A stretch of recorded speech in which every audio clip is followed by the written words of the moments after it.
Spruce Grove was a town where nothing much happened. Days were long, winters were longer.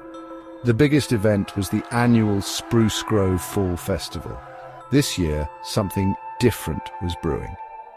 The Spruce Grove Junior High volleyball team was having an unprecedented winning streak. Their coach, Steve Smith, was the talk of the town.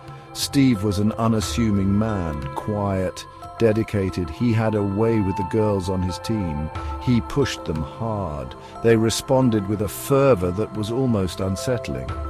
Parents, initially wary of his intense training methods, were won over by the team's success. The girls adored him. He was their guide, their mentor, their key to victory. But beneath the surface of the ordinary, a darkness festered. Steve harbored a secret, one that clawed at his soul. Years ago, driven by his desperate desire for success, he had made a pact with an entity of immense power and terrifying chaos. Its name, whispered in hushed tones, sent shivers down the spines of even the most hardened demonologists. Baphomet. Baphomet, the demon of chaos, reveled in discord and destruction. Its laughter echoed through the ages, a symphony of madness. Steve, in his naivete, had believed he could control such a force. He was wrong. The pact, once made, could not be broken. Baphomet's mark, a searing brand, was etched onto his very soul.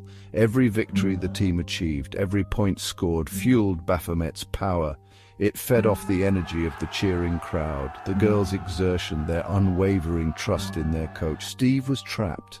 His soul was the collateral in this unholy game, and Baphomet was playing to win. The stakes, the very fabric of reality itself.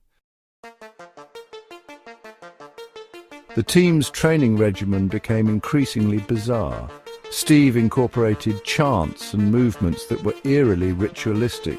The girls, caught in the web of their own ambition and Steve's subtle influence, dismissed it as unconventional yet effective coaching. They didn't see the way their shadows twisted, taking on unnatural shapes during their late-night practices. They didn't hear the whispers that seemed to emanate from Steve, whispers that spoke of power and sacrifice. The townspeople, blinded by their desire for a championship title, remained oblivious. They attributed the team's success to Steve's unique coaching style. He was a local hero, lauded for his dedication and the girls' remarkable performance. But the darkness was spreading, seeping into the very heart of Spruce Grove. The air grew heavy with a palpable sense of dread. The once familiar streets now seemed menacing, shrouded in an unnatural gloom. The volleyball championship approached, casting a long, ominous shadow over Spruce Grove.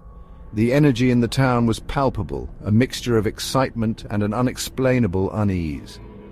Steve's eyes gleamed with an unholy light. This was the culmination of his dark pact.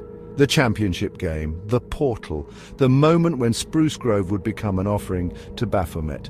As the final match began, the air crackled with energy. The cheers of the crowd seemed to morph into something sinister, a cacophony of whispers and guttural chants.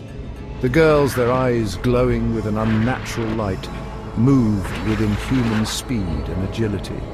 The ball became a blur, a weapon in their hands. The opposing team, terrified, could only watch as their own dreams of victory crumbled before them.